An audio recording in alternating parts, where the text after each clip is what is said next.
I'm Rishabh Kumar. मैं आपको contract law पढ़ाऊंगा पूरा। ठीक है, मैं कोशिश यही करूंगा, जैसे क्रैश कोर्स है, आपको भी पता है कि पूरा डीप डीप में हम लोग इतना वो नहीं कर सकते, बट मैं कोशिश ये करूंगा आपको जितना अच्छे से पूरा समझ में आ जाए, वो हम लोग ट्राई करेंगे। ये है हमारा कोर्स प्लान, इसका इस बेसिस पर ही हम लोग इसमें चलेंगे। अच्छा, any idea about contract? Contract होता क्या है? तो दो पार्टीज के बीच का एग्रीमेंट होता है फॉर एनी थिंग। एक पार्टी प्रपोजल रखती है और एक पार्टी एक्सेप्ट करती है, तो एक कॉन्ट्रैक्ट कंप्लीट होता है। तो ये इसमें पढ़ेंगे, इसमें थोड़ा हम हिस्टोरिकल बैकग्राउंड से भी स्टार्ट करेंगे, क्योंकि कॉन्ट्रैक्ट में पता है सबसे बड़ा वो क्या होता है, कॉन्ट्रैक्ट इजी बहुत है, बस कहीं ना कहीं थोड़ा ट्रिकी हो जाता है, तो इस वजह से प्रॉब्लम क्रिएट होती है। बाकी कॉन्ट्रैक्ट में ज्यादा कुछ है नहीं, आप इतना ज्यादा टेंशन लेने की इसमें जरूरत है नहीं। मैं इसमें सारी चीजें क्लियर करूंगा आपको। चलिए हम इतने हिस्टोरिकल बैकग्राउंड पर इसमें बात कर लेते हैं। बेसिकली हमारा इंडियन कॉन्ट्रैक्ट लॉ जो है, इंडियन कॉन्ट्रैक्ट लॉ क्या, आईपीसी हुआ और सीपीसी, सीआरपीसी तो वैसे चेंज हो गया था 1973 के बाद। ये सब हमारे इंग्लिश लॉ पर बेस्ड है, क्योंकि आपको पता ही है 1872 में ये बना है, सब ब्रिटिशर्स ने ही इनको कोडिफाइड किया था। तो ये हमारा इनेक्ट हुआ था 1 सितंबर 1972। ये डेट बहुत इंपॉर्टेंट है, और जो इनके जो प्रोपिनेंट है सर जेम्स एफ स्टेफन, ये सब चीज बहुत इंपॉर्टेंट रहती है इसमें, क्योंकि क्वेश्चंस इसी में ही पुट हो जाता है, डायरेक्ट पुट हो जाता है। क्योंकि आपने इसका पैटर्न देखा है सिलेक्ट पीजी का? यस सर, मैंने दो चार मॉक सॉल्व किए हैं। ओके, अब क्या होता है, इंडियन कॉन्ट्रैक्ट एक्ट हमारा किस बेसिस 3 स्टेजेस में पास हुआ था। पहला स्टेज क्या था कि पहले स्टेज वो हमारी first third Indian law commission बनी थी। ये कब बनी थी? थर्ड इंडियन लॉ कमीशन हमारी बनी थी 1861 में। और उसके बाद इसमें हमारे जो पहली लॉ थर्ड लॉ कमीशन थी वो हमारी डिसॉल्व हो गई थी। और फिर इसके बाद क्योंकि इसमें क्या हुआ था, प्रॉब्लम्स क्रिएट हो गई थी, लॉ को माना नहीं गया था, लॉ को एक्सेप्ट नहीं किया था लेजिस्लेटिव असेंबली ने। फिर उसके बाद अगेन लेजिस्लेटिव डिपार्टमेंट ने अराउंड 1870 के अराउंड में फिर से इसको कोडिफाई करने का वो किया। तो इसमें इंपॉर्टेंट क्वेश्चन एक यहाँ पर बनता है कि इंडियन कॉन्ट्रैक्ट एक्ट को कहाँ से ड्राफ्ट लिया गया है। तो वो न्यूयॉर्क ड्राफ्ट कोड, ये जो होता है न्यूयॉर्क ड्राफ्ट कोड, ये भी क्वेश्चन है, ये भी बनता है, डायरेक्ट पुट हो जाता है। उसके बाद थर्ड स्टेज में आए थे जो हमारे फाइनल, जिन्होंने ड्राफ्ट किया था सर जेम्स एफ स्टेफन, जिन्होंने हमारे फाइनल रिवीजन देकर इस ड्राफ्ट को कंप्लीट किया था। तो इसके बाद इन्होंने काफी चीजें इसमें मॉडिफिकेशंस और ये सब पुट कर कर इन्होंने एक और चीज इंपॉर्टेंट इसमें बोली थी। इन्होंने बोला था कि जब कॉन्ट्रैक्ट लॉ ड्राफ्ट कर रहे हैं तो हम इसमें जो टीपीए होता है, प्रॉपर्टी लॉ जो होता है, इसको भी इन्वॉल्व कर देते हैं। बट लेजिस्लेटिव असेंबली ने उस टाइम पर इसको कंसिडर नहीं किया, माना नहीं। तो इस वजह से इसमें केवल जिस टाइम ये कॉन्ट्रैक्ट ड्राफ्ट हुआ था, तो सेल्स ऑफ गुड्स एक्ट, जैसे कि आप ये सेल्स ऑफ गुड्स एक्ट और इंडियन पार्टनरशिप एक्ट इसमें इन्वॉल्व थे। बट 1930 और 1932 में इसके बीच में ऐसा कुछ हुआ कि सेल्स ऑफ गुड्स के बहुत ज्यादा प्रॉब्लम्स क्रिएट होने लगी, उसके अलग से ही केस लॉ जाने लगे। तो इंडियन कॉन्ट्रैक्ट उसको वो इंडियन कॉन्ट्रैक्ट एक्ट में अच्छे से इन्वॉल्व नहीं हो पा रहे थे। ठीक है, तो इसीलिए Indian sales of goods act 1930 and Indian partnership act हमारा बना 1932 में। तो ये आप जब आपके पास बेयर एक्ट है भाई ना? Yes sir. तो आप जब इसमें देखेंगे बेयर एक्ट में चैप्टर 7 खोलेंगे तो सेल्स ऑफ गुड्स रिपील्ड हुआ है। Yes sir. ये हमारा, तो ये इसी बेसिस पे पहले इसमें ही इन्वॉल्व था। 76 से सेक्शन 123 तो था, वो हमारे सेल्स ऑफ गुड्स एक्ट का इसमें इन्वॉल्व था। और इसी वजह से यही रीजन हुआ था कि पार्टनरशिप एक्ट की भी हमें अलग से ही जरूरत पड़ गई थी। आपने अभी तक ये पार्टनरशिप और सेल्स ऑफ गुड्स पढ़ा? नो सर, अभी मैंने पढ़ा नहीं है वो। नहीं, क्लैट के लिए हाँ इतना वो पार्टनरशिप। तो अब हम स्टार्ट करते हैं कि कॉन्ट्रैक्ट है क्या। बेसिकली कॉन्ट्रैक्ट क्या होता है? An agreement which is enforceable by law. आपने बिल्कुल सही बताया था। मैं इसमें आपको स्टेजेस बताता हूँ क्या क्या होता है, फिर हम आगे बढ़ेंगे। सबसे पहले किसी भी कॉन्ट्रैक्ट के लिए होता है प्रपोजल। प्रपोजल आप ये देख रहे हैं, जो ऑफर और प्रपोजल होता है वो सेम ही होता है। देन उसके बाद आता है, जैसे ही प्रपोजल आपका एक्सेप्ट हुआ, जैसे एक्सेप्टेंस हो गई, वो तुरंत से हमारा प्रॉमिस बन जाता है। देन आफ्टर प्रॉमिस, अगर कोई भी अगर प्रॉमिस हुआ, जैसे आप सोच लिए हमारे बीच में, मेरे और आपके बीच में कॉन्ट्रैक्ट हो रहा है, ठीक है, मैंने आपसे बोला मैं आपको हॉर्स सेल करूंगा, ठीक है, आपने एक्सेप्ट किया। बट वो एक चीज होगी, किस चीज पर मैं अगर अपना घोड़ा बेचूंगा आपको, तो आप किससे कुछ ना कुछ तो लूंगा ना। आप वो होगी मनी, जो कि कंसिडरेशन कहलाती है। कंसिडरेशन हमारे कॉन्ट्रैक्ट में बहुत इंपॉर्टेंट रहती है। विदाउट कंसिडरेशन कॉन्ट्रैक्ट हो ही नहीं सकता। जैसे ही कंसिडरेशन हुई वो हमारा एग्रीमेंट बन जाता है। कंसिडरेशन के बाद एग्रीमेंट बन गया। जैसे ही एग्रीमेंट कोर्ट में, किसी भी कोर्ट में एनफोर्सेबल हो जाता है। अब हर एग्रीमेंट हमारा कोर्ट में एनफोर्सेबल नहीं होता है, इसीलिए हमारे बोलते हैं कॉन्ट्रैक्ट को agreement enforceable by law, that is contract. अब आप इसमें डेफिनेशन में पढ़ेंगे, agreement every promise and every set of reciprocal promises forming the consideration for each other is an agreement. Forming the consideration, without consideration आपका ना agreement बन सकता है, और जब एग्रीमेंट नहीं होगा तो कॉन्ट्रैक्ट भी नहीं हो सकता। ठीक है, अब इसमें आता है एनफोर्सेबिलिटी बाय लॉ। महिमा अगर कुछ समझना है तो तुरंत वो पूछ लेना, ठीक है? Okay sir. अब तक समझ में आ रहा है ना? Yes sir. एक काम जरूर करना महिमा, जब आप सेक्शंस पढ़ें तो ये स्टार्टिंग के सेक्शन होते हैं, सेक्शन है पेयर एक्ट, ये वाले एक बार अच्छे से पढ़ना, क्योंकि इसमें क्या है, इसमें डेफिनेशंस दी हुई है, वो मैंने इसमें भी डिफाइन की हुई है आपको डेफिनेशंस, बट इसको आप एक बार अच्छे से पढ़ लेंगे तो कॉन्ट्रैक्ट काफी हद तक आपके लिए इजी हो जाएगा। Okay sir. ठीक है, नाउ अब हम आते हैं कंसिडरेशन में। एक ये मैक्सिम बहुत इंपॉर्टेंट है, क्विड प्रो क्यू, ये जो है something in return. Okay sir. इसमें आता है हमारा essential element of valid contract. ये बहुत इंपॉर्टेंट चीज होती है। सेक्शन 10 आप खोलिए बेयर एक्ट में। एक तो आपको जब भी बेयर एक्ट की रीड करना हो ना, समझ में नहीं आता, मेरे साथ भी यही प्रॉब्लम थी, हर डेफिनेशन को ना पार्ट्स में तोड़ लीजिए, वो बहुत इजी बना देता है इसको, रीडिंग को। जैसे इसमें क्या है, all agreements are contract if they are made by the free consent of parties competent to contract for a lawful consideration and with a lawful object। अब यहाँ पर इंपॉर्टेंट क्या आता है हमारा, lawful consideration with a lawful object। अब lawful consideration क्या हुआ, lawful consideration and lawful object। अब मैं इसको एग्जांपल देकर बताता हूँ आपको। अब सपोज कीजिए, जैसे कोई भी एग्रीमेंट हुआ, किसी ने ड्रग्स खरीदे, ठीक है, अब उसका ऑब्जेक्ट क्या था, ड्रग्स खरीदना, और उसने उसके लिए कंसिडरेशन पे करी, तो इसमें ऑब्जेक्ट प्लस जो कंसिडरेशन दे रहा है, चाहे वो मनी है, अब इसमें ये वो नहीं होगा कि आप मनी दे रहे हैं तो वो लीगल हुआ, नहीं, इसमें जो ऑब्जेक्ट के साथ साथ जो कंसिडरेशन हुआ वो भी हमारा अनलॉफुल हो जाता है। और अगर कंसिडरेशन और ऑब्जेक्ट दोनों अनलॉफुल है तो वो एग्रीमेंट वैलिड होगा ही नहीं। तो इसमें एक एग्जांपल और देता हूं मैं आपको, N agreement to pay a certain sum of money to prostitute for cohabitation. जैसे कोई भी बंदा प्रोस्टिट्यूट को अगर कोहैबिटेशन के लिए मनी दे रहा है, तो दोनों ही ऑब्जेक्ट और कंसिडरेशन दोनों ही इलीगल है। तो इसलिए ये बहुत इंपॉर्टेंट रहता है किसी भी कॉन्ट्रैक्ट के लिए, lawful consideration with a lawful object, ये होना जरूरी है। समझ में आ रहा है? Yes sir. ये चीज भी देख लिए, not hereby expressly declare to be void. जैसे कुछ कॉन्ट्रैक्ट क्या होते हैं, गवर्नमेंट एक्सप्रेस, मतलब कि गवर्नमेंट बोल देती है कि ये कॉन्ट्रैक्ट हम कर ही नहीं सकते। जैसे कोई भी कॉन्ट्रैक्ट आप ले लीजिए, हवाला का या किसी भी चीज का कॉन्ट्रैक्ट, अगर गवर्नमेंट के द्वारा वॉइड है, ठीक है, एक्सप्रेसली डिक्लेयर्ड वॉइड है, तो वो कॉन्ट्रैक्ट हमारा वैलिड कॉन्ट्रैक्ट नहीं कहलाएगा। अब इसमें अलग चीज, एक चीज अलग, नेक्स्ट पार्ट आता है essential elements of a valid contract. Agreement तो आपको पता ही है क्या होता है। Yes sir. इसमें आता है agreement, consent and competency of the parties. Agreement क्या होता है, in order to constitute a valid contract there must be an agreement between the parties. To form an agreement there should be a proper offer by one party and its proper acceptance by the other। That means agreement अगर हुआ, ठीक है, मैंने आपको बोला कि अभी एक आगे एग्जांपल बताऊंगा आपको, कि जैसे सेलर है, उसने क्या बोला कि उसके पास कोकोनट ऑयल है और एक केरोसिन ऑयल है।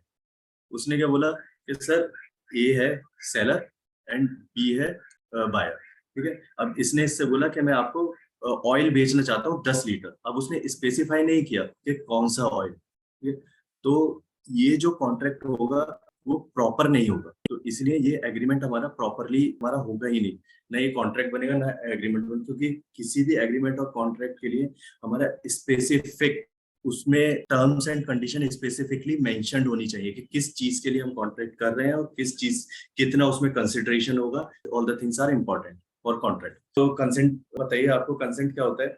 जो कंसेंट होगी, इसमें हम आगे पढ़ेंगे कॉन्ट्रैक्ट में आगे, कि कंसेंट पॉइजन से नहीं होनी चाहिए, अनड्यू इन्फ्लुएंस से नहीं होनी चाहिए, मतलब फ्री कंसेंट होना चाहिए कॉन्ट्रैक्ट के लिए। नाउ अब इसमें इंपॉर्टेंट पार्ट आता है कि कॉम्पिटेंसी ऑफ द पार्टी, कि कौन कौन कॉम्पिटेंट है। सेक्शन 11 खोलिए। सेक्शन 11 बोलता है who are competent to contract. Every person is competent to contract who is the age of majority according to the law to which he is subject and who is of sound mind and is not disqualified from contracting by any law to which he is subject. ये तो आप समझ ही गए होंगे कि major और ये person of sound mind ये होना जरूरी है। अब थोड़ा इसमें दिक्कत हो रही होगी, person not disqualified by law from contracting. इसमें क्या है, जो हम ये समझ लीजिए मेजर प्लस अनसाउंड माइंड, ठीक है, ये हमारे लॉ ने ही इनको वैलिड नहीं किया हुआ है। लॉ ने ही बोला कि ये अगर ये माइनर हुआ, ठीक है, और वो अनसाउंड पर्सन हुआ तो उन वो कॉन्ट्रैक्ट नहीं कर सकते। तो इसी को मिलाकर हम बोलते हैं नॉट डिस्क्वालिफाइड बाय लॉ, ठीक है। कोई भी ऐसी चीज जो कि लॉ ने ही बैन की हुई हो वो हमारा डिस्क्वालिफाइड बाय लॉ आता है, ठीक है। समझ में आया महिमा? कंसिडरेशन लॉफुल मैंने आपको बताया था। लॉफुल कंसिडरेशन इसमें क्या होता है? लॉफुल कंसिडरेशन में it is immoral opposed to public policy. अब अनलॉफुल क्या होता है? ये एग्रीज टू सेल, वही नार्कोटिक्स वाला कि 1 लाख का सामान लिया तो ये एग्रीमेंट वैलिड ही नहीं हो। तो वही इमोरल, इमोरल क्या होता है? बेसिकली सोसाइटी के अगेंस्ट में हो। अब आप देख लीजिए, अब letting a house to a prostitute for carrying for her vocation. अब किसी को आप प्रोस्टिट्यूट को अगर घर दोगे तो फिर प्रॉब्लम तो क्रिएट होनी ही है। तो ये जो सोसाइटी के अगेंस्ट में होता है। और यही same opposed to public policy. अब क्या होता है? ट्रेडिंग, किसी भी कॉन्ट्रैक्ट में आप जैसे किसी हमारे कंट्री से इस टाइम आपने इजराइल और हमास सुना ही होगा।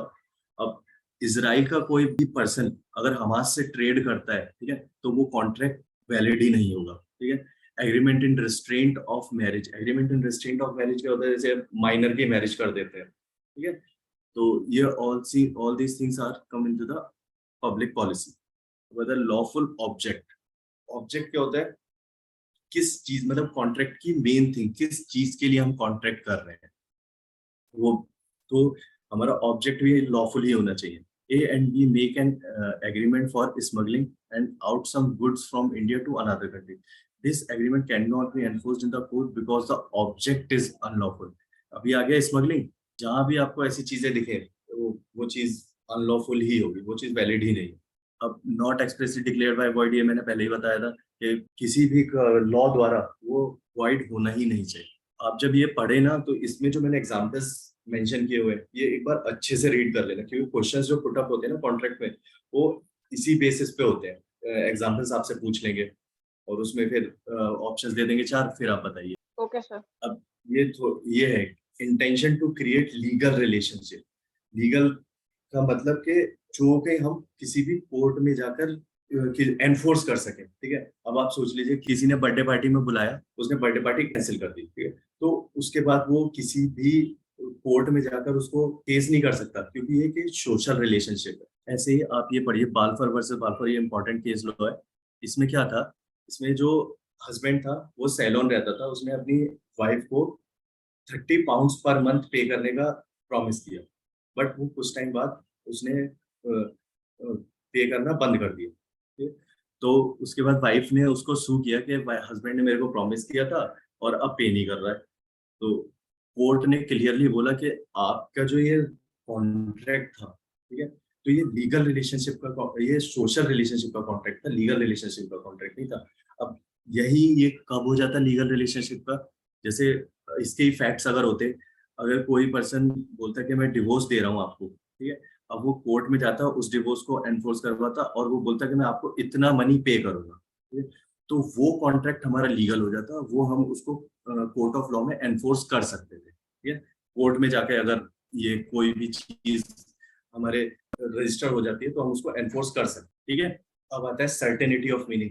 जैसे मैंने वही बताया था कि वही 10 लीटर ऑयल्स वाला, कि कोई भी जो भी आप कॉन्ट्रैक्ट कर रहे हैं वो स्पेसिफिक होना चाहिए।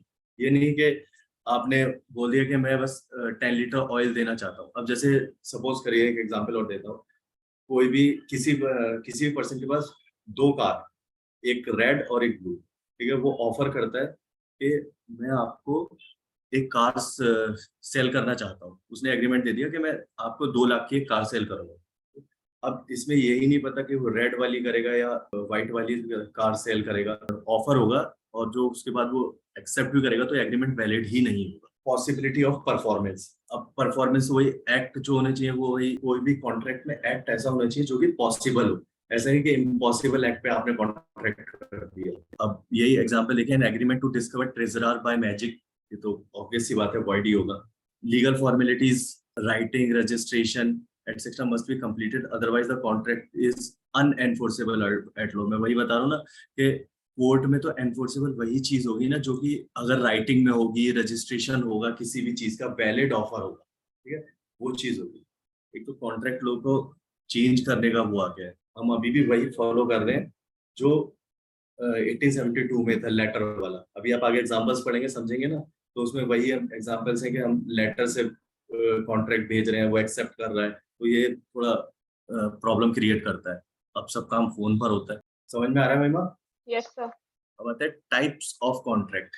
ये कोई इतना वो नहीं है, ये मैंने बता दिया है। टाइप्स ऑफ कॉन्ट्रैक्ट हम किस किस बेसिस पर करेंगे? एनफोर्सिबिलिटी के बेसिस पर, क्रिएशन की कैसे क्रिएट हो सकता है, एग्जीक्यूशन के बेसिस पर, और इंग्लिश लॉ क्लासिफिकेशन। हमारा वैलिड कॉन्ट्रैक्ट क्या होता है? वैलिड कॉन्ट्रैक्ट वही जिसमें हमारे सारी चीजें, proposal, promise, consideration, agreement with enforceable by law, this is valid contract, means all the essential element plus competency of the code, ठीक है, these are the valid contract. अब आता है void कॉन्ट्रैक्ट, सेक्शन 2J जब आप पढ़ेंगे, a contract which ceases to be enforceable by law become void, ceases to be enforceable। अब आप इसमें एक चीज बहुत जरूरी है, enforceable by law। enforceable by law मतलब कि कोर्ट में जो मतलब वो कॉन्ट्रैक्ट होगा वो हमारा एनफोर्सेबल होना चाहिए किसी भी जगह। अगर अनएनफोर्सेबल है तो वो कॉन्ट्रैक्ट ही नहीं। void एग्रीमेंट एक आता है हमारा agreement void ab initio। void ab initio क्या होता है? void from the very beginning, जो कि मतलब आपने जब कॉन्ट्रैक्ट, जब आपने प्रपोजल भेजा, ए ने अगर बी को प्रपोजल भेजा, अब कुछ ने कुछ ऐसा प्रपोज, जैसे नार्कोटिक्स वाले ही ले लो, नार्कोटिक्स वाले जो हमारे कॉन्ट्रैक्ट होंगे वो हमारे void ab initio होंगे, मतलब void from the very beginning, starting से ही void होते हैं। voidable contract, what is voidable contract? voidable contract section 2I में मेंशन है। voidable कॉन्ट्रैक्ट क्या कहता है? कोई भी कॉन्ट्रैक्ट अगर किसी एक पार्टी के उस पर void हो, जैसे ए ने हमारा किसी को ऑफर भेजा, ठीक है, अब mister A at knife point asked B to sell his scooter for ₹50। Mister B gives consent, the agreement is voidable at the option of B. ठीक है, मिस्टर ए ने अब उसके गले पे चाकू रखा, उसने ठीक है मैं ₹50 में दे रहा हूँ और आप ले जाइए मेरा स्कूटर, बट इसकी जो कंसेंट थी वो फ्री नहीं थी, ठीक है? तो जो कॉन्ट्रैक्ट voidable होगा वो इसके उस पर बेसिस पर, इसकी तरफ से तो कॉन्ट्रैक्ट पूरा हो गया, ए की तरफ से कॉन्ट्रैक्ट पूरा हो गया, बट बी की तरफ से क्योंकि बी की कंसेंट फ्री नहीं थी, तो बी की तरफ से कॉन्ट्रैक्ट voidable हो जाएगा। मतलब वो बोल सकता है कहीं भी जाकर कि मैंने कॉन्ट्रैक्ट किया ही नहीं, ठीक है। ए ने तो अपना डरा धमका के जितना करना था उसने कर दिया कॉन्ट्रैक्ट, बट बी की तरफ से voidable हो, मतलब eight the option of one party, not both of the party. void contract जो दोनों तरफ से void होता है, मतलब void कॉन्ट्रैक्ट स्टार्टिंग से ही, मतलब ए की तरफ से हो या बी की तरफ से हो, दोनों तरफ से ही कॉन्ट्रैक्ट void होगा। इसमें हमें कोई चाहे ए कर दे उसे void, चाहे ए मना कर दे, चाहे बी मना कर दे, दोनों तरफ से ही void रहेगा। voidable कॉन्ट्रैक्ट केवल एक पार्टी की तरफ से void रहेगा। ठीक है, समझ में आया ये? Yes sir. अनएनफोर्सेबल कॉन्ट्रैक्ट क्या होते हैं? An unenforceable contract is one which is good in substance but cannot be enforced by law due to some technical defects such as understamping, absence of writing, barred by limitation। Unenforceable contract, कुछ contract क्या होते हैं, जैसे किसी भी contract को limitation act पता है क्या होता है? जैसे एक प्रॉपर टाइम पीरियड जो रहता है किसी भी कॉन्ट्रैक्ट या किसी भी चीज। लिमिटेशन एक्ट में बेसिकली वही कि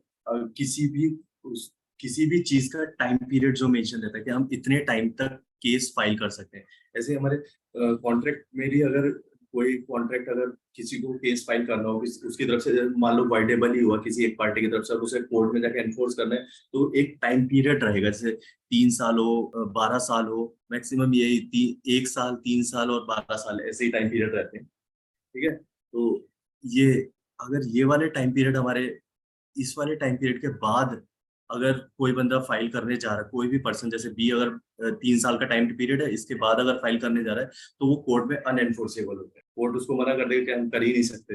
आता है इलीगल कॉन्ट्रैक्ट, तो सिंपल ही होता है, contract which is forbidden by law. समझ लो कि 4 पर्सन है, ठीक है, ABCD, अब वो कॉन्ट्रैक्ट करते हैं, ठीक है, कि हम लोगों को ई को मारना है, ये तो कॉन्ट्रैक्ट voidable है ही। क्योंकि कमिट क्राइम का लॉ ने फॉरबिड किया हुआ है। मतलब classification on the basis of creation. एक आता है हमारा express contract, implied contract. Express contract तो इजी होता है कि हमने जाके वर्ड से बोला कि भाई मैं ए ने बी से बोला कि मैं तुम्हें अपनी कार सेल करना चाहता हूँ, ठीक है, ये वाई वर्ड्स हो गया। या पोस्ट से उसने भेज दिया उसको कि मैं आपको अपनी कार सेल करना चाहता हूँ, ये सब एक्सप्रेस में आ गया, एक्सप्रेसली अपनी कंफर्म को मेंशन किया। अब इम्प्लाइड कॉन्ट्रैक्ट क्या होते हैं? इम्प्लाइड कॉन्ट्रैक्ट कहाँ होते हैं? देखिए, ना बोल के ना किसी, मतलब आप ऑटोमेटिकली गए, कॉन्ट्रैक्ट बन गया। एग्जाम्पल, आप बस में जाते हो, ठीक है, बस में जैसे ही आप में चढ़ते हो, आप किसी से नहीं पूछते हो, नहीं कुछ, कोई कुछ नहीं होता, जाके सीट पर बैठ जाते हो, ठीक है। जैसे ही आप सीट पर बैठ जाते हो, अब उसके बाद अपने आप जाके टिकट, कंडक्टर से टिकट लेते हो, तब जाके हमारा कॉन्ट्रैक्ट बनता है। मतलब कि आप ऑटोमेटिकली गए, जैसे ही बस में बैठे, आपका कॉन्ट्रैक्ट फॉर्म हो गया, आपको टिकट लेना ही है, उसके बाद आपको चढ़ना है। वैसे सिमिलर एग्जाम्पल होता है रेस्टोरेंट का। रेस्टोरेंट में आप गए, रेस्टोरेंट में बैठे, अब आपके पास मेन्यू आया, आपने जाकर कुछ नहीं उससे बोला कि मुझे ये कुछ भी चीज नहीं चाहिए, ठीक है। आप कॉन्ट्रैक्ट उसमें बैठे, मेन्यू में बैठे, आपने ये बोले कि मुझे एक दाल मखनी और एक ये चीज, ये जैसे ही आपने ऑर्डर दिया, ठीक है, तब जाके कॉन्ट्रैक्ट फॉर्म हुआ। अब ये आपने कुछ लिख कर या स्पोकन कुछ नहीं बोला है, ठीक है। मतलब इम्प्लाइड कॉन्ट्रैक्ट क्या होते हैं, जो जाके आप ऑटोमेटिकली क्रिएट हो जाते हैं, जब आप पहुंचते हैं वहां पर जाके अपने आप, आपको फिर वो उसकी कंडीशंस होती है वो फुलफिल करनी पड़ती है, ठीक है। समझ में आया ये? Yes sir. ई कॉन्ट्रैक्ट जो कि इस टाइम तो शायद इम्पोर्टेंट है ही, बट हम लोग अभी इसमें इतना वो करते नहीं है। ई कॉन्ट्रैक्ट वही जो कि वाया इंटरनेट हो, किसी ने ईमेल के द्वारा कॉन्ट्रैक्ट कर लिया, ये सब हमारी ई कॉन्ट्रैक्ट ना। Classification on the basis of execution. Executed contract क्या होते हैं? क्योंकि executed contract is a contract in which both the parties have performed their obligation. This is contract which has been completed. मतलब कि किसी ए ने बी के साथ कॉन्ट्रैक्ट किया, ठीक है, दोनों की ऑब्लिगेशन थी, इसको इसको कंसिडरेशन देना था, इसको इसको जो डिलीवरी थी वो देनी थी, दोनों ने अपनी अपनी ऑब्लिगेशन पूरी करी, तो ये हो जाएगा एग्जीक्यूटेड कॉन्ट्रैक्ट। उसके बाद आता है executory contract. An executory contract is the contract which is to be performed in future. जिसको हम बोलते हैं ये हम आगे जाके पढ़ेंगे, कंटेंजेंट कॉन्ट्रैक्ट, इंपॉर्टेंट है, ये आता है, इससे क्वेश्चन एक आध बन ही जाता है कंटेंजेंट कॉन्ट्रैक्ट से। तो परफॉर्म्ड इन फ्यूचर, कंटेंजेंट तो कंडीशनल कॉन्ट्रैक्ट होते हैं। जो फ्यूचर कॉन्ट्रैक्ट होते हैं ये हमारे जो कि मैक्सिमम उस पर वॉइड ही कहलाते हैं, ठीक है। तो इसमें थोड़ा जो कंडीशनल कॉन्ट्रैक्ट होते हैं और एग्जीक्यूटिव कॉन्ट्रैक्ट होते हैं, जो क्वेश्चंस आता है ना, उसमें कंफ्यूज कर देते हैं वो लोग। इसमें आता है यूनिलैटरल कॉन्ट्रैक्ट। यूनिलैटरल कॉन्ट्रैक्ट होता है, इसका एक सिंपल सा एग्जांपल देता हूँ मैं। जैसे हम हम लोग अगर किसी भी उसमें हमारे घर में अगर कुछ काम होना होता है, तो हम किसी वर्कर को लाते हैं, ठीक है। तो हम जब वर्कर को लाते हैं, तो उसे पे नहीं करते, पहले उसे टास्क दे देते हैं कि आप ये टास्क करिए, ठीक है, उसके बाद हम पे आउट करें। तो जो वो यूनिलैटरल कॉन्ट्रैक्ट का मतलब ये होता है कि पहले एक पर्सन पूरा टास्क कंप्लीट कर दे, मतलब एक तरफ से कॉन्ट्रैक्ट हो जाता है, ठीक है, टास्क करो, उसके बाद पे कंसिडरेशन पे होगा, ठीक है। तो मतलब इसका मैं अगर आपको डेफिनेशन पढ़ के दिखाऊं तो, a one-sided contract agreement in which an offerer promises to pay only after the completion of task by the offeree। मतलब कि अगर ऑफरी जो है वो टास्क कंप्लीट कर देगा, उसके बाद आपको पेमेंट। ये समझ में आया? Yes sir. अब आता है bilateral contract. Bilateral contract is a contract in which obligation is pending on the part of both the party. Bilateral contract तो ये ज्यादा कुछ इंपॉर्टेंट है नहीं, इसमें यही है कि मतलब दोनों, एग्जीक्यूटिव कॉन्ट्रैक्ट में क्या था कि दोनों पार्टीज हमारा अपनी ऑब्लिगेशंस पूरी कर रही हैं, और बायलैटरल कॉन्ट्रैक्ट में क्या होगा, केवल दोनों ही पार्टी कह रही है कि कर देंगे, पूरी कर देंगे। तो बायलैटरल कॉन्ट्रैक्ट में जो कि मतलब फुलफिल भी इतना वो नहीं होते हैं। होता है इंग्लिश लॉ डेफिनेशन। एक आता है सिंपल कॉन्ट्रैक्ट, एक आता है फॉर्मल कॉन्ट्रैक्ट। सिंपल कॉन्ट्रैक्ट जैसे कि ए ने बी से ओरली ओरली बोला कि भाई मैं आपको एक वॉच सेल आउट करना चाहता हूँ, ठीक है, तो ये हो गया सिंपल कॉन्ट्रैक्ट, ठीक है। और उस बी ने बोला ठीक है मैं आपको इतने कंसिडरेशन दे दूँ। फॉर्मल कॉन्ट्रैक्ट कौन से आते हैं? फॉर्मल कॉन्ट्रैक्ट्स आते हैं जो कि ये समझ लीजिए, फॉर्मल कॉन्ट्रैक्ट्स में ये सब, जैसे कि गवर्नमेंट से हम किसी कोई कॉन्ट्रैक्ट कर रहे हो, जो कि एक पूरा फुली अंडर सील आएंगे, और जैसे इसमें एग्जांपल ये जजमेंट ऑफ कोर्ट। उस कोर्ट ने अगर कुछ बोला है कि आपको मैं आपको बताता हूँ, इसमें एग्जांपल था सेक्शन 83 सीआरपीसी का कोर्ट के जजमेंट ने बोला कि कोई भी कॉन्ट्रैक्ट आप फुलफिल करिए। किसी ने कॉन्ट्रैक्ट बी ने अगर केस फाइल करा है, ठीक है, उसके बाद उसने ऑर्डर करा है कि ए को सारी ऑब्लिगेशंस फुलफिल करनी है, तो कोर्ट ने जो जजमेंट दिया है वो हमारा फॉर्मल कॉन्ट्रैक्ट पाएगा। फिर कॉन्ट्रैक्ट तो फुलफिल करना पड़ेगा ना, तो वो फॉर्मल कॉन्ट्रैक्ट पाएगा। मतलब बेसिकली जो कि हमारे गवर्नमेंट और अगर किसी दो बड़ी कंपनीज में अगर कॉन्ट्रैक्ट हो रहा है, ऑफिशियल कॉन्ट्रैक्ट हो रहा है, तो वो भी हमारा एक फॉर्मल कॉन्ट्रैक्ट में आता है। ठीक है, समझ में आया फॉर्मल कॉन्ट्रैक्ट्स? Yes sir. कोई डाउट तो नहीं अभी तक? नो सर, अभी तक क्लियर है। अब आता है हमारा एसेंशियल एलिमेंट्स ऑफ कॉन्ट्रैक्ट। ये यहाँ से इंपॉर्टेंट शुरू होता है। प्रपोजल क्या होता है? सेक्शन 2A खोलिए उसका, डायरेक्ट का यही है उसमें डेफिनेशन। ठीक है, when one person signifies to another his willingness, उसकी इच्छा, और टू डू और एब्सटेन फ्रॉम विलिंगनेस, उसके करने की इच्छा। ठीक है, एब्सटेन फ्रॉम डूइंग एनीथिंग मतलब या ना करना।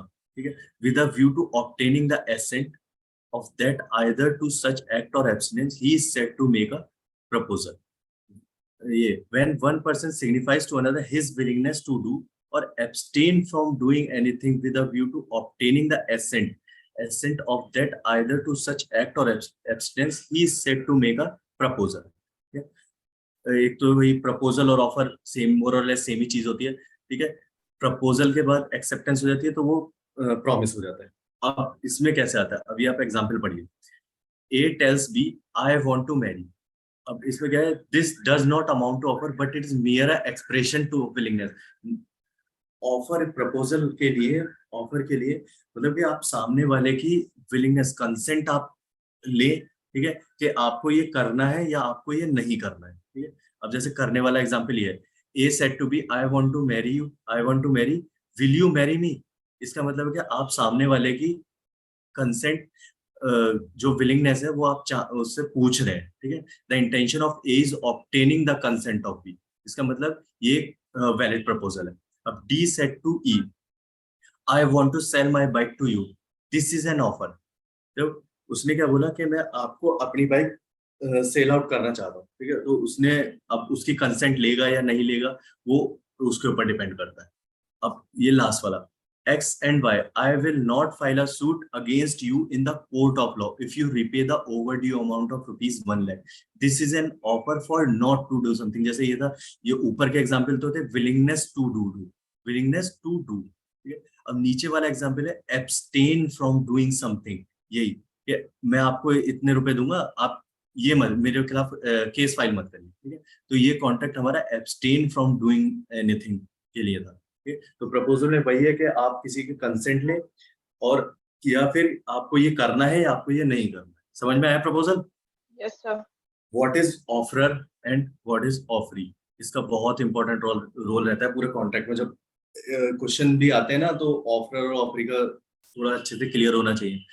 ऑफरर क्या होता है? Person who makes the offer. जैसे कि ए है, बी है, what A says that I want to sell my bike to you, ठीक है, then he makes the offer। तो ये जो होगा वो हमारा ऑफरर बोल रहा है कि मैं आपको सेल आउट करना चाहता हूँ, देन अगेंस्ट जिसको वो बोल रहा है मैं सेल आउट करना चाहता हूँ, वो हमारा कहलाएगा offeree. Means the person to whom offer is made is called offeree, and the person who makes the offer is called offerer। Okay, legal rules regarding offer. ठीक है, offer must be capable of creating the legal relationship. जैसे मैंने अभी पहले बताया था, बाल्फर versus बाल्फर, social relationship नहीं होना चाहिए। जैसे कि किसी भी मैरिज में अगर आप लोग कॉन्ट्रैक्ट कर लेते हैं कि मैं आपको इतना पे आउट करूंगा। बाल्फर वर्सेस बाल्फर में आपको बता देता हूँ मुस्कान, बाल्फर में क्या होता, जो हस्बैंड है वो साइलोन रहता था, उसने बोला था कि मैं अपने वाइफ को पर मंथ 30 यूरो पे करूंगा। ठीक है, बट वो उसके बाद 1-2 महीने पे करने के बाद वो उसको पे नहीं करता है। ठीक है, देन उसके बाद वाइफ जो है वो हस्बैंड पर केस फाइल कर देती है। तो कोर्ट इसमें बोलता है कि ये जो एग्रीमेंट था आप दोनों के बीच में, वो एक सोशल रिलेशन का था, जो कि ये लीगल रिलेशन नहीं था। बट हमारे कॉन्ट्रैक्ट में एक लीगल रिलेशन होना बहुत इंपॉर्टेंट है।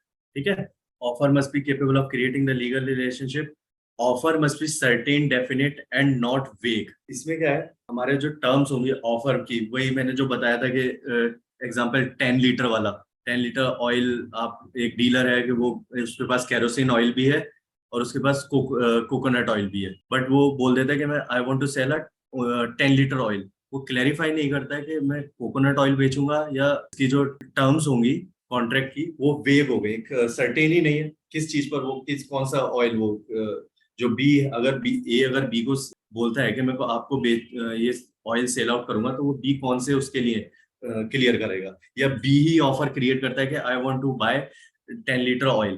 तो उसने अगर क्लैरिफाई नहीं किया कि कौन सा ऑयल, कोकोनट ऑयल या केरोसिन ऑयल, तो this all these are way, तो कॉन्ट्रैक्ट वैलिड ही नहीं होगा, ना ऑफर वैलिड होगा ना कॉन्ट्रैक्ट वैलिड होगा। ये तो पता है ना, ऑफर पहली स्टेज होती है कॉन्ट्रैक्ट की। ऑफर में भी एक्सप्रेस और इम्प्लाइड। एक्सप्रेस एक्सप्रेस वही कि स्पोकन बाय वर्ड्स और रिटन। एक्सप्रेस तो पता ही है आपको, ठीक है, किसी ने कॉन्ट्रैक्ट बाय पोस्ट भेजा, किसी ने सामने, आजकल तो ऑनलाइन वो मैसेजेस भी चल रहा है, अगर किसी ने मैसेजेस भेज दिया, ये सब हमारे एक्सप्रेस कॉन्ट्रैक्ट में है। इम्प्लाइड ऑफर वही, इम्प्लाइड ऑफर का थोड़ा वो रहता है, ना बोला गया है, ना किसी कुछ कॉन्ट्रैक्ट बनाए, ना पोस्ट के द्वारा किसी भी रीजन से उसको बताया नहीं गया है, ठीक है। अब इसके एग्जांपल्स मैं आपको बता देता हूँ। अभी इसमें क्या, वही ट्रांसपोर्ट कंपनी वाला, भाई में समझ में आ गया था ना इम्प्लाइड ऑफर। Yes sir. उसका मैं आपको बता देता हूँ इसका एग्जांपल। जैसे आप किसी भी बस में ट्रैवल करने के लिए जा रहे हैं, तो वहां पर आप कोई पहले से कॉन्ट्रैक्ट कर नहीं रहते हैं कि आपने कॉन्ट्रैक्ट लिखकर भेज दिया कि मुझे आज बस में ट्रैवल करना है, ये वो नहीं। आप जैसे किसी भी बस में गए, वहां जाकर बैठे, ठीक है, कंडक्टर के पास टिकट लेते हैं। तो जब आप टिकट लेते हैं, तो वो एक इम्प्लाइड कॉन्ट्रैक्ट, उसके बाद आपका कॉन्ट्रैक्ट फॉर्म होता है। आप जैसे ही बस में चल गए, आपका कॉन्ट्रैक्ट होना स्टार्ट हो गया, आपको ट्रैवल करना है, तो उसके आपके फेयर भी देने पड़ेंगे, ठीक है। तो ये एक इम्प्लाइड कॉन्ट्रैक्ट होता है। सेम ऐसे ही रेस्टोरेंट में भी यही होता है। रेस्टोरेंट में भी आपको कोई कॉन्ट्रैक्ट जो है, वो आप पहले कर नहीं जाते हैं, वहां जाके आप ऑर्डर करते हैं, देन आपको कॉन्ट्रैक्ट फॉर्म होता है। Offer must be distinguish from an invitation to offer. भाई मैं इन्विटेशन टू ऑफर क्या होता है पता है? सर इनवाइट कर रहे हैं कि ये ऑफर करना है हमको, इसलिए वो इनविटेशन होता है। नॉर्मल ऑफर की क्या चीजें रहती है, वो स्पेसिफिक नहीं रहता है, बस ये रहता है कि एक ऑफर होना है, और जो ऑफर होता है इन्विटेशन वो टू, मेन उसमें स्पेसिफिक रहती है चीजें। Yes yes yes, invitation to offer basically क्या होता है? बिल्कुल सही बताया आपने। जैसे इसमें आप एग्जाम्पल भी पढ़ेंगे, window display of goods by shopkeeper. जैसे कोई कैटलॉग हो गया, कुछ भी हो गया, जैसे किसी भी शॉप में ऑफर लगा हुआ है। इनविटेशन टू ऑफर की कंडीशन में पता है क्या होता है? ऑफर में तो जैसे ए है, बी है, ए ने ऑफर किया बी को, ठीक है। अब इनविटेशन टू ऑफर में क्या होगा? ए, सपोज दैट ए शॉपकीपर है जिसने कैटलॉग लगाई हुई है, ठीक है। अब बी क्या है? बी जब इसकी शॉप में जाएगा, ठीक है, अब इसने चीजें उसमें देखा कि मुझे ये ऑफर चाहिए, तो इस इनविटेशन टू ऑफर में क्या होता है, ये जो बंदा है बी जो होगा, वो हमारा ऑफरर हो जाएगा, मतलब कि जो ऑफर करेगा, ठीक है। ये ऑफर फिर ए को हमारे एक्सेप्ट करना होता है, मतलब उल्टा हो जाता है इनविटेशन टू ऑफर। आप एक एग्जांपल और ले लीजिए। जैसे हमारा वो होता है कोई भी ऑक्शन ऑक्शन सेल जो होता है, वो भी हमारा इनविटेशन टू ऑफर होता है। इनविटेशन टू ऑफर पे कोई एनफोर्सेबिलिटी नहीं होती है। Offer must be distinguish from invitation to offer. Offer एक स्पेसिफिक होना चाहिए। इनविटेशन टू ऑफर तो क्योंकि ये अभी इनविटेशन टू ऑफर, अगर आप कोई जैसे ए ने अगर कुछ भी invite, a option of sale हो रही होती है, ठीक है, ए ने वो ऑप्शन रखवाई होती है। फिर जब बी वहां से लगभग लगभग 250 किलोमीटर ट्रेवल करके ए के पास जाता है, ए के क्या करता है, वो ऑप्शन कैंसिल कर देता है। तो बी फिर क्या बोलता है, मैं इतनी दूर से ट्रेवल कर आया, तो इन्होंने ये जो इन्होंने कॉन्ट्रैक्ट किया था, वो इन्होंने ब्रीच कर दिया। तो फिर कोर्ट क्या बोलता है कि जो ऑप्शन जो थी, वो हमारा एक इनविटेशन टू ऑफर थी। इनविटेशन टू ऑफर एक कोई भी एक प्रॉपर ऑफर नहीं होता है। एक इसको ब्रीच करने पर कोई भी आपको रेमेडी प्रोवाइड नहीं की जाए। और जो मैंने इसमें केस लॉज मेंशन किए हुए हैं ना, जैसे pharmaceutical society of great Britain versus boots cash chemist, ये थोड़ा आप एक बार क्योंकि केस लॉ डायरेक्ट भी एक बार आ जाते हैं इसमें, ये वाला बहुत इंपॉर्टेंट है, कार्लिन वर्सेस कार्बोलिक। ऑफर में भी स्पेसिफिक और जनरल ऑफर। स्पेसिफिक ऑफर तो वही, जैसे किसी पर्टिकुलर बंदे को ए ने बी को दे दिया। अब जनरल ऑफर क्या होता है? जनरल ऑफर तो बहुत इजी होता है। जनरल ऑफर क्या होता है?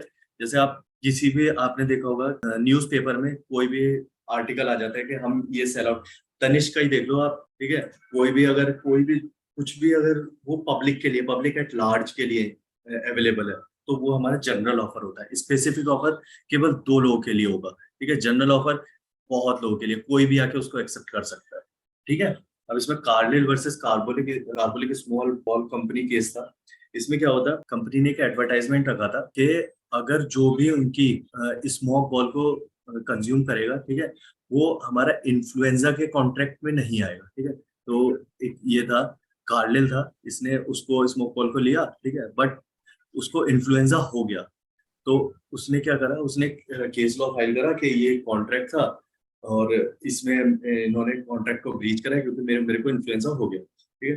फिर इन्होंने क्या बोला, जो कंपनी थी उसने बोला कि जनरल ऑफर, कोर्ट ने इस पर डिसीजन दिया कि जनरल ऑफर जब किसी भी एक पर, जैसे ए को कंपनी सपोज करते हैं, एक अगर इसने जनरल ऑफर दिया है और वो किसी भी पर्सन ने अगर उसको एक्सेप्ट कर लिया, जैसे सपोज सी ने उसको एक्सेप्ट कर लिया, तो वो इन दोनों के बीच में एक स्पेसिफिक कॉन्ट्रैक्ट क्रिएट कर दो। इसीलिए जो अगर कॉन्ट्रैक्ट अगर ब्रीच होगा तो उसको रेमेडी देनी पड़ेगी, ठीक है। समझ में आया ये? Yes sir. Offer must be communicated to the person whom it is made. ये तो सिंपल है कि जिसके लिए आप ऑफर दे रहे हैं उस पर्सन को ऑफर के बारे में केवल उसी से कम्युनिकेट होना चाहिए। Offer must be made with a view to obtaining consent of the offering. Obtaining consent of the offering, a mere declaration of intention does not amount to offer। इसमें क्या है, जैसे किसी ने ए ने ऑफर किया बी को, इसने बोल दिया कि मैं आपको अपनी कार सेल करना चाहता हूँ, ठीक है। अब इसने क्या करा, इसने बोला, मतलब एक जो प्रॉपर कंसेंट जो होती है वो नहीं थी, बस इंटेंशन, मतलब ये सोच लो, इसने मन में सोच लिया हाँ ठीक है मैं लेना चाहता हूँ, ठीक है? तो इसका मतलब ये थोड़ी हो गया कि कॉन्ट्रैक्ट क्रिएट हो गया। आपको कंसेंट देनी पड़ेगी प्रॉपर, अपने फ्री कंसेंट आपको राइटिंग में दो या किसी फोन करके उसको बताओ, ठीक है, मैं ऐसे ये चीजें आपकी कार खरीदना चाहता हूँ, तो वो कंसेंट हमारे प्रॉपर कहलाएगी। वरना कंसेंट बहुत इंपॉर्टेंट रोल प्ले करती है इसमें और कॉन्ट्रैक्ट में, ये हम आगे पढ़ेंगे, पूरा कंसेंट पे चैप्टर है अलग से। an offer may be a conditional offer, वही है कंटिजेंट जो कंडीशनल ऑफर में पता है क्या होता है, कॉन्ट्रैक्ट हमें अभी इसमें ये भी आगे है एक चैप्टर, इसका भी अलग से चैप्टर होगा। कंटिजेंट कॉन्ट्रैक्ट में कुछ कंडीशंस जो होती हैं, इसमें थोड़ा ये और ट्रिकी पार्ट होता है कि कुछ कंडीशंस हमें कि वो वैलिड हो सकती हैं, कुछ कंडीशंस वैलिड नहीं हो सकती, क्योंकि कंडीशनल ऑफर जो होते हैं वो हमारे वैलिड ऑफर कहलाते हैं, बट अब कंडीशंस कुछ होती है। और जैसे मैं आपको एग्जांपल दूं, एक शिप है, ठीक है, उसको हमने, वो सी में गया, अब ए और बी ने कॉन्ट्रैक्ट किया, ठीक है, कि ये जो शिप है ये 10 दिन में वापस आएगा, ठीक है, तब मैं तुमको इतने रुपए दूंगा।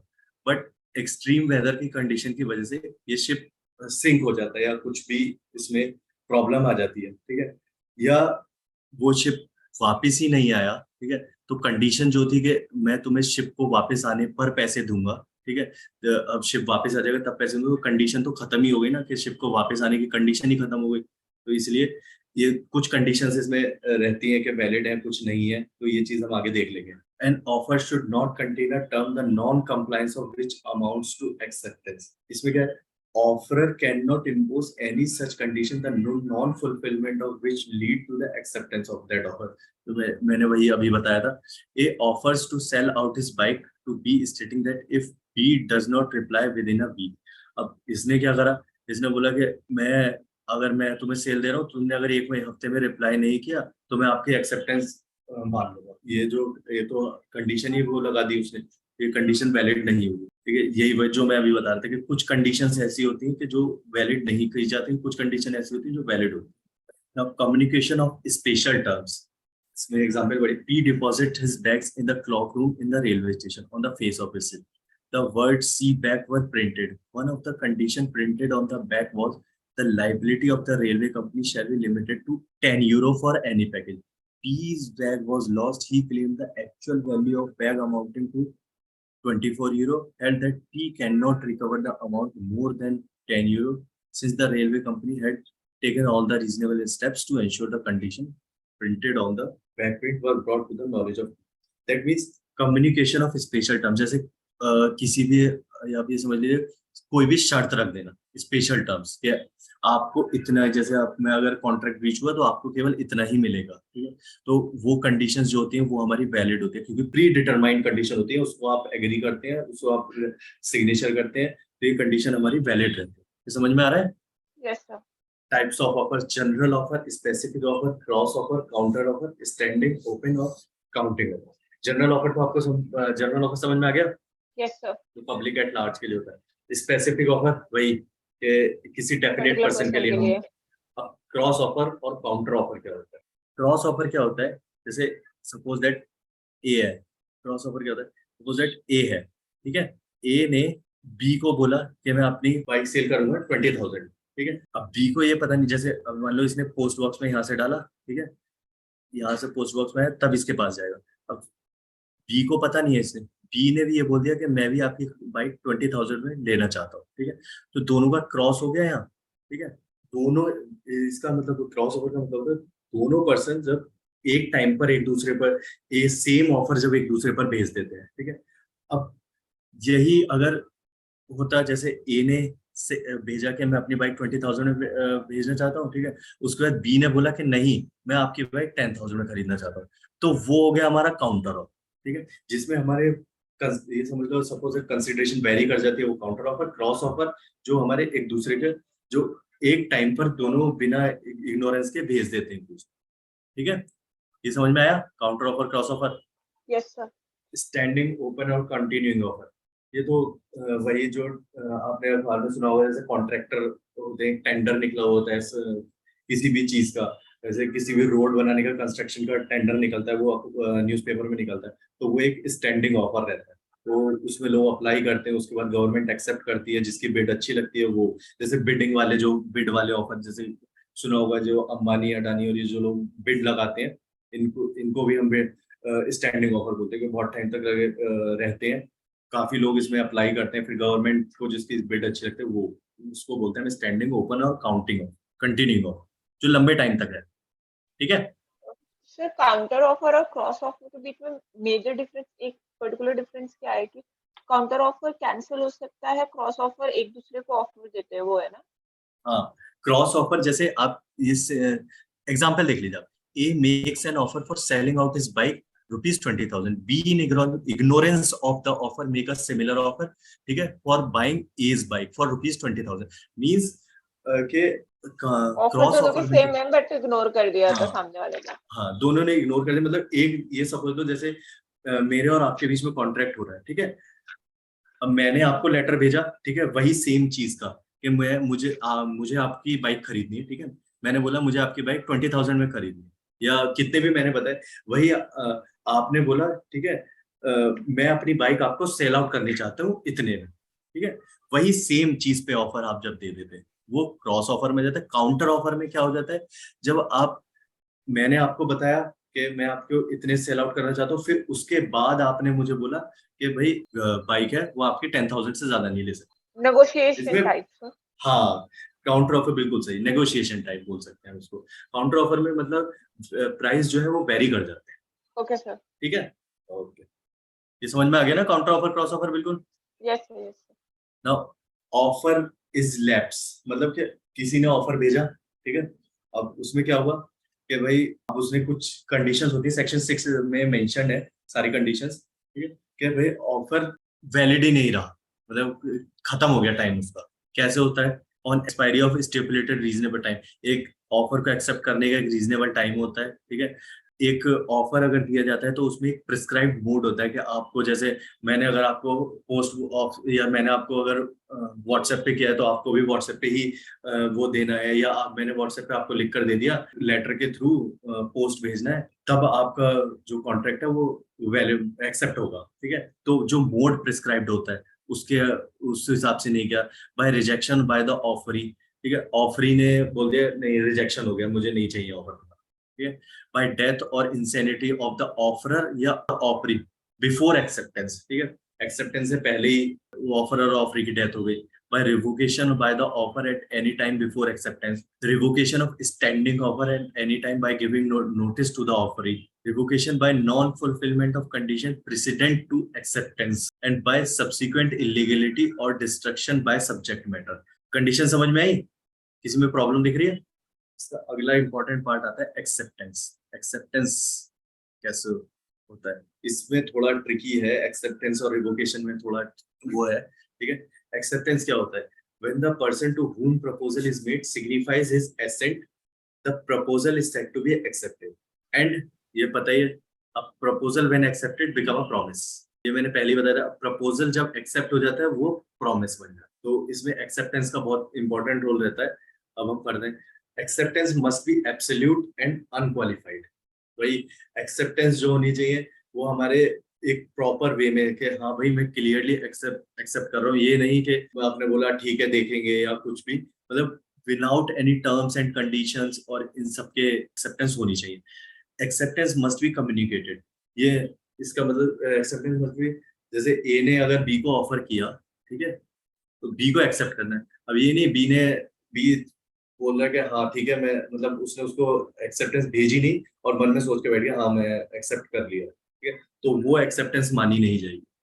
बिल्कुल जो ए को कम्युनिकेट होनी चाहिए acceptance. Acceptance to whom, acceptance must be communicated to the offeror, मतलब जो हमारा ऑफर क्रिएट करता है, जो हमारा ऑफर देता है वही ऑफर कहलाता है, the person who made the offer, ठीक है। ऑफरर और ऑफरी तो समझ में आ गया ना? Yes sir. Mode of acceptance और टाइम ऑफ एक्सेप्टेंस। मोड और टाइम, जैसे मोड क्या होता है, या तो आपके कॉन्ट्रैक्ट में मेंशन होगा कि आपको इस मोड में एक्सेप्टेंस देनी है, ठीक है, और अगर मोड अगर नहीं मेंशन है तो एक रीजनेबल मोड, ठीक है, ये रीजनेबल मोड में आपको एक्सेप्टेंस देनी है, ठीक है। और अदर टाइम फॉर एक्सेप्टेंस, वही या तो टाइम मेंशन होगा, नहीं होगा तो रीजनेबल टाइम। एक क्वेश्चन आ जाता है, एक दो बार आया भी है कि अगर टाइम फॉर एक्सेप्टेंस मेंशन नहीं है तो उसमें ऑप्शंस होते हैं रीजनेबल टाइम या ईयर्स मेंशन होंगे, ठीक है, या वो ऑफर रिलैप्स हो जाएगा, तो इसका ये with in a reasonable time before the offer lapses, ठीक है।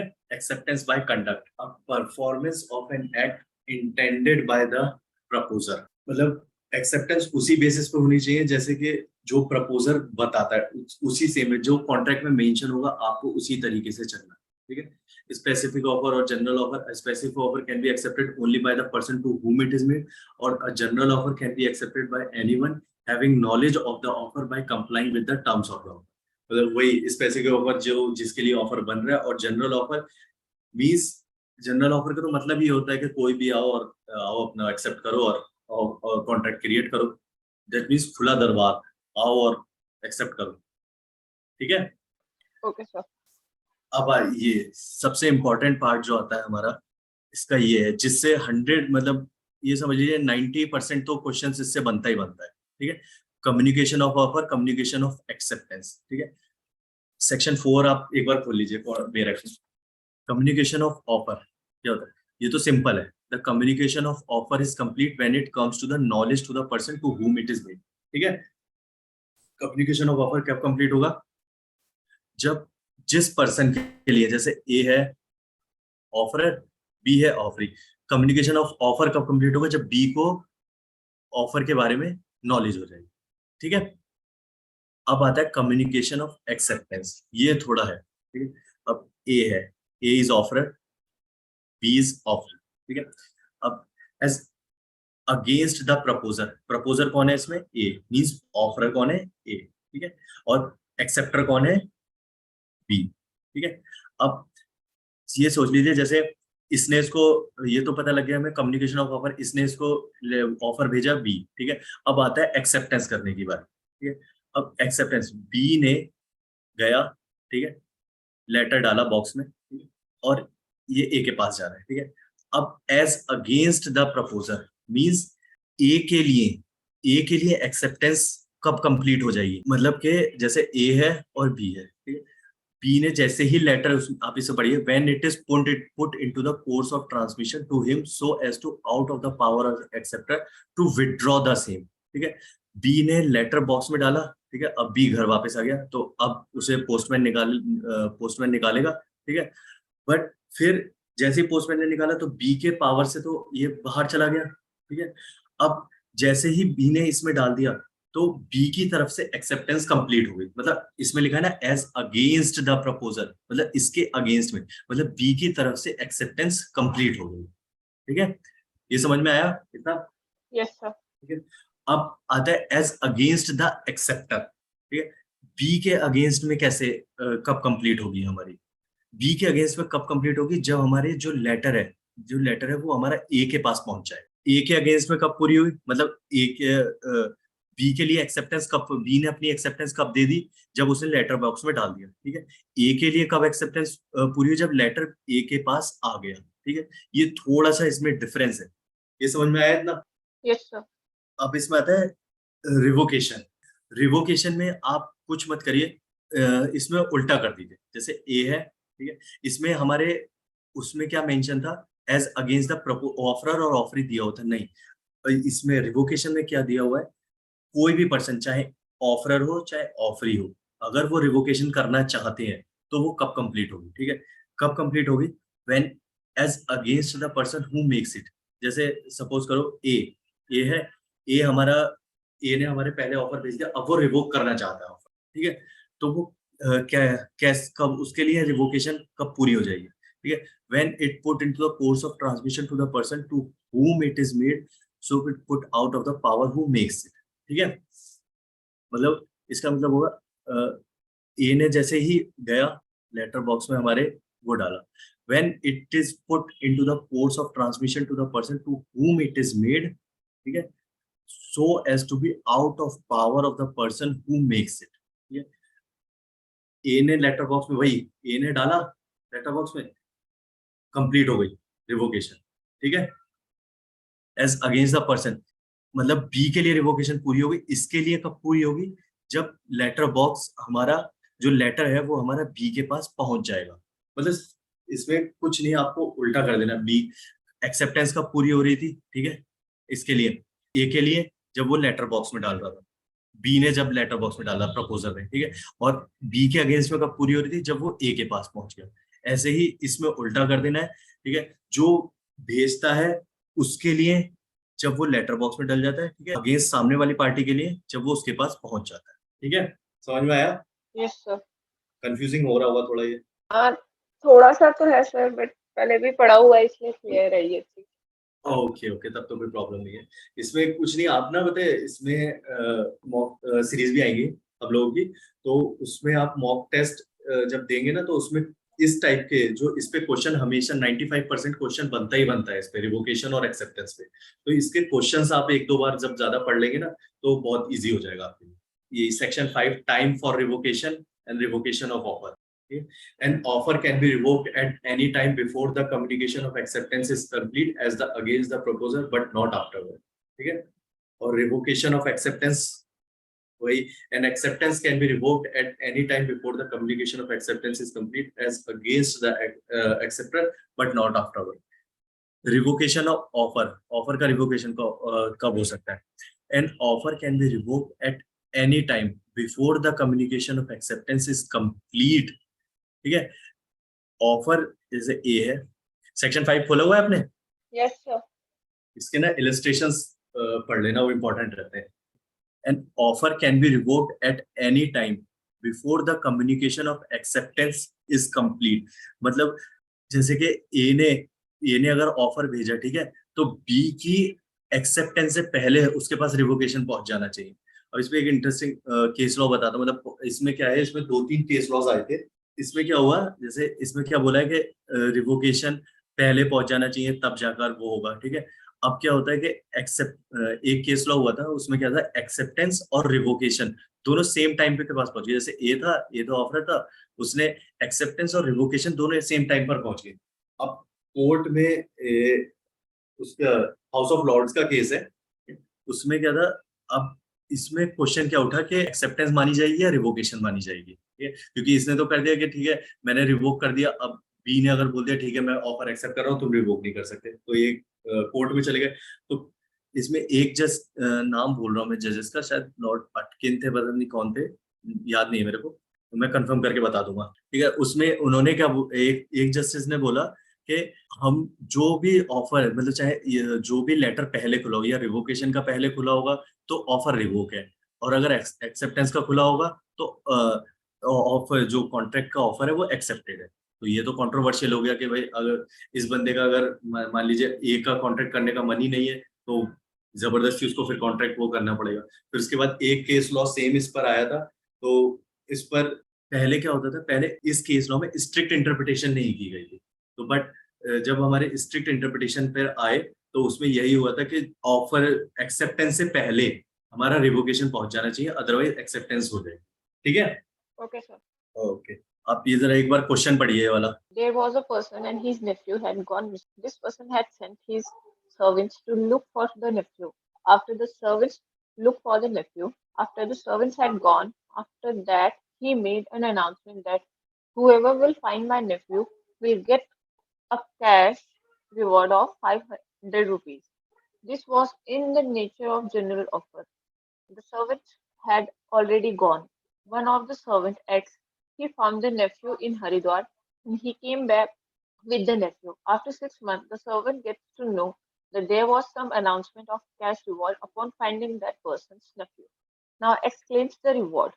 Whether the ex or servant समझ में आया? is entitled to reward? Yes, sir. Sir एक ऑफर किया था बट उसके सर्वेंट्स पहले ढूंढने चले गए थे तो सर्वेंट को नॉलेज नहीं था ऑफर का जो मनी का था तो वो क्लेम कर सकता है रिवॉर्ड या रिवॉर्ड मिलेगा उसे? सर जनरल ऑफर था तो मिलना तो चाहिए उसको। नहीं, यही पता है, सर ऑफर ऑफर का भले ही, टाइम पीरियड था क्या? नहीं ऑफर भले ही जनरल था, बट आपने एक चीज देखी कि जब एक्स, सपोज जब एक्स गया उसको लेने, ठीक है, Yes, sir. तो एक्स को नॉलेज ही नहीं थी कि उसने एक ऑफर निकाला हुआ है, ठीक है। फिर वो इसमें टाइम पीरियड से कुछ नहीं होता, मतलब हमने अभी पीछे क्या पढ़ा था कि ऑफर की नॉलेज और एक प्रॉपर एक्सेप्टेंस, ना उसने एक्सेप्ट किया ऑफर। जैसे अगर जनरल ऑफर में भी अगर एक्स है, ठीक, ये ने अगर जनरल ऑफर भी निकाला है और अगर एक्स है कोई बंदा, तो उसे एक्सेप्टेंस तो देनी पड़ेगी ना, ठीक है। अब ना उसने एक्सेप्टेंस दी ना कुछ दिया, तो इसीलिए इसलिए जो इसका जो रिवॉर्ड है वो उसको नहीं मिलेगा, कोर्ट ने मना कर दिया था। ये केस लॉ है, ठीक है, लालमन शुक्ला, लालमन शुक्ला वर्सेस गौरी दत्त, ठीक है। एक केस उसके ऊपर उसके ये फैक्ट्स हैं। तो इसमें कोर्ट ने मना कर दिया था इसमें कि आपको हम रिवॉर्ड नहीं दे, क्योंकि जो एक्स था उसकी तरफ से ना एक्सेप्टेंस थी और ना ही एक प्रॉपर उसने ऑफर को, जैसे हमारे जो जिसने ऑफर निकाला था उसने हमारे ऑफर जनरल कर दिया सबके लिए। बट कोई भी बंदा अगर उसको लेकर, जब वो अब उसके नेफ्यू को छोड़कर भी चला गया ना, उसके बाद भी उसको ऑफर का नहीं पता था। अगर वो उस टाइम पर आकर अगर ऑफर एक्सेप्ट कर लेता तब भी उसको प्राइज मनी मिल जाती। बट उसने 6 महीने बाद उसको बोल रहा है कि भाई नहीं, मुझे ऑफर, मुझे वो चाहिए, मनी चाहिए, उसने एक ऑफर निकाला हुआ था। तो जनरल ऑफर का टाइम पीरियड से कोई लेना देना नहीं, एक प्रॉपर एक्सेप्टेंस और एक प्रॉपर कम्युनिकेशन होना चाहिए दोनों ऑफरर और ऑफरी के बीच, ठीक है। Okay sir, okay sir. Okay, चलिए बाकी कल मिलते हैं। समझ में आया सब? Yes sir. कोई भी डाउट हो तो आप डायरेक्टली मुझसे पूछ सकते हैं। आप नंबर नोट कर लीजिए मेरा, यस सर। 971 971 99 99 42 42 006 006 006। 006। हाँ जी, कोई भी डाउट हो तो आप डायरेक्टली पूछ सकते हैं, ठीक है। Okay sir. Okay okay, thank you so much. Thank you sir.